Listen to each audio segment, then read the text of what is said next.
Lena, what do you want to do? I'm shooting a video here. You either have to get up or get down. What do you want to do? Lena has now decided to lay on my guitar case over there. So I feel like she's going to be annoying throughout this whole video. So I'm going to do my best. This is my hair after sleeping with it in a French braid. I kind of dig it. What do you think? I kind of like it a lot. It's a lot of volume, a lot more wave than I usually have. So it's kind of fun. So because I haven't bought a lot of stuff recently, I just kind of have like some casual things to talk about. None of it's really particularly new. But yeah, so let's just talk about things first, and then we'll talk about movies and music. So really quickly first, I just wanted to reiterate how amazing the Peach Foundation is. I know I talked about it last month. I know I reviewed it, but I just wear this foundation now. I have so many other foundations. I don't wear any of them anymore because this one I just put on with my hands. I do one singular pump, and that does my whole face, and I just rub it in, and then I go over with the beauty blender, but I don't really have to. I use some blotting papers on my forehead throughout the day if I have to, but I don't really have to. And it really holds on, and it doesn't transfer, and at the end of the day, it's kind of hard to get off, to be honest, but you know the Sephora Collection waterproof makeup remover I reviewed on my channel like forever ago? That takes it off really well because it's got like that oil in it. So use something that's a little bit oily to get it off, and it'll come off no problem. But yes, just wanted to reiterate again that this foundation is amazing. I'm wearing it right now. I know it's not packaged like this anymore, the Erase Paste. Now it's one of the Boi-ing concealers, but I don't know why it took me so long to buy this. Like, do you remember I bought this in like a haul? I think it was earlier this year, or maybe it was a year ago in the November Sephora sale. But like, this is the only concealer I wear now. I just put it in the dark spots under my eyes. Like, that's all I'm wearing right now. And then I have the Peach Foundation on my whole face, and like, that's it. That's all. It's just like the most easy makeup ever is the foundation and this concealer, and that's what I do most days. Usually I do my eyeliner too, but today it just didn't happen. That's okay. But just a shout out to Erase Paste for hiding my dark circles. Not completely, but enough that I look like I've slept at some point. I don't know, I think it just looks really good. These are the Peter Thomas Roth Max Complexion Correction Pads. I have a little bit of an anecdote for you here with this. So I bought the First Aid Beauty, one of their toner pads, and I bought the Juice Beauty Acne Serum, both in the Sephora sale in April. And I finally ran out of both things at the same time. I had run out of the pads a bunch of times. And I just kept buying them, but then I finally ran out of the juice thing as well, and so I went to Sephora one day like, great, I'm gonna have to spend a ton of money on buy both of these, so I picked them both up, and then the girl in the skin area was like, she started asking me about my skin and why I was buying those, and she took them out of my hand and was like, no, buy these instead. These have a 2% salicylic acid and 10% glycolic acid, so it's really good for your skin and really good for acne, and she did it on my hand in the store, and instantly my hand was like smoother and more radiant. It does really dry out your skin if you use it too much. On the packaging and online, it says to use once or twice a day, but she told me actually to cut pads in half and only use it once every other day. So I've been cutting pads in half, obviously, and then using it once every other day, and not only is it not drying my skin out, but it's really helping my acne.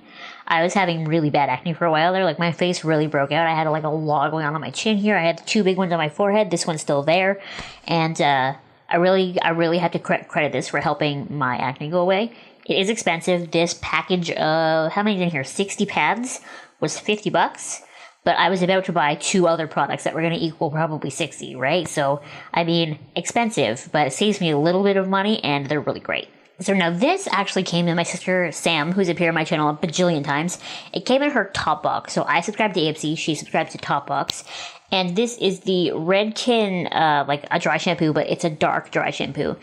Because if you watch my channel, you know that I'm always looking for something that will make my hair look clean when it's not clean, but something that's not going to A, leave a white cast, or B, if it's going to help cover my roots, that's amazing. Because very clearly, I have dyed black hair. My natural hair is very light.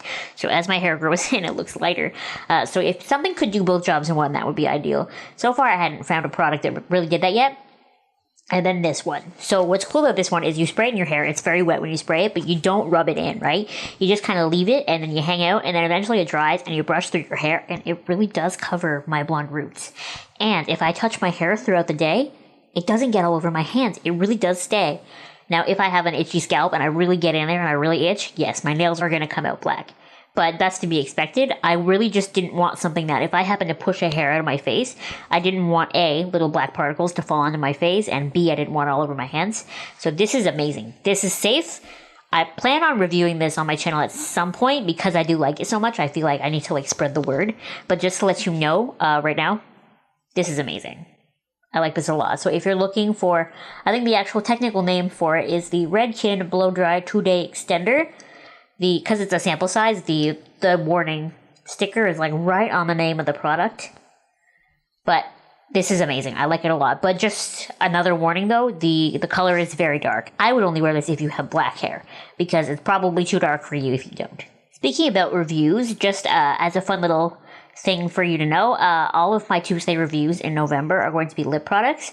I've got 2 drugstore that are widely available. I made sure that these are products that I'm pretty sure you can get like everywhere. So those are 2 widely available ones, and then I'm going to do the other 2 as like higher end lip products. I only have one of the higher end ones shot, so I have to figure out what the 4th one's going to be.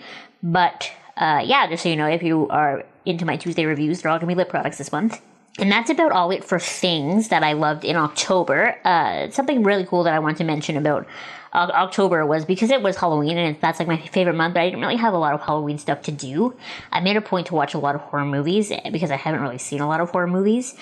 Unfortunately, I was limited to what's on Netflix and what's on Amazon Prime, so it's not like I have like the biggest bucket of classic horror movies to watch, but there are quite a few, and I actually didn't find very many that scared me. Like, none of them were really like nightmare inducing except for The Grudge. Now here's what's up. I remember when The Grudge came out in like 2002, I would have been, what, 8 years old? So I remember even the trailers freaking me out, and the movie didn't scare me. I didn't have nightmares, but there was like a shadow in my room. I was like, I don't like it. But that was the only one to almost freak me out. But a lot of the other movies were good. I watched a bunch of the Friday the 13th. I watched The Exorcism of Emily Rose. I watched a lot of horror movies. And so, I mean, eventually I'm going to have to force myself into the Christmas spirit, you know, probably like December 1st. But I think I'm going to keep my horror movie thing going through November and just keep watching as many scary movies as I can get my hand on. Musically, 2 things that happened in October that mattered a lot, to me at least, were, I don't know if you kind of like dabble into the music side of YouTube. Drew Tabor is a YouTuber who I've followed for a super long time. I think she was from Orillia, Ontario originally, and then she moved to LA. And I remember when she was like younger, because we're about the same age, so when she was probably like 15, 16, and she started on YouTube. And, you know, I've been following her ever since then, and she did covers and stuff, and I think her acoustic cover of Super Bass is really what blew her up on YouTube. Then all of a sudden one day at the beginning of like September, I think her YouTube channel went like black and all of her videos were privatized. And now she's got like really fun, like original songs that are like produced, and they've got music videos, and it's been really fun watching her kind of get to build her career like this. And now she's branded just Tabor, and it's very cool. But so far I've liked all of the songs that she's come out with, but the one that I really, really love that she dropped the video for in October is called Her. And I think it's a really fun song. So I'm going to put it in the description box so you can watch it. It's a little bit sad, like it's not like a dance song, but it's just like a jam, you know? And then I have to mention this because I'm obligated to as a person, but Demi Lovato's new album came out at the end of September, and it's called Tell Me You Love Me, and I don't love it. I hate saying that because I love Demi so much, and she's so talented, but it wasn't an album that I listened to and immediately fell in love with, which is rare because usually I love her stuff just instantly because she's great. But this time, because a lot of the songs are soulful, and they've got this very like R&B, very like made to show off her vocals, which is amazing. But I was feeling the first time I listened to it that a lot of the songs sounded the same. I like it more and more the more I listen to it, but I don't think I would consider that album a favorite. I mention it in this video because I don't know where else to mention it, but I was sad by that album, honestly. And it's weird because she's going on like a joint tour with DJ Khaled, but like they don't have any music together. He's not the person that I would put her with on a tour. Her and Nick Jonas made sense, and I love that tour, but now I'm like, if I go see Demi and DJ Khaled, I'm not going to know any of DJ Khaled's songs. I'm not going to, now I don't know what to do. You know, I just don't associate them with each other. But then I feel bad if I don't go see Demi because I've seen her like every time she's been anywhere near me since like 2012. I'm conflicted. And anyways, that's going to be my favorites video for the month of October. What did you love in the month of October? I would love to hear it in the comments below. Tell me all of your Halloween stories. If you're Canadian, all of your Thanksgiving stories. I want to hear what you were for Halloween. And also, definitely let me know some of your favorite horror movies, because if I can find it, I will watch it, because, like I said, I've hardly seen any horror movies and I want to see more. Thank you so much for watching. Make sure you give this video a thumbs up and subscribe to my channel if you have not subscribed already. And I will see you next time. Bye!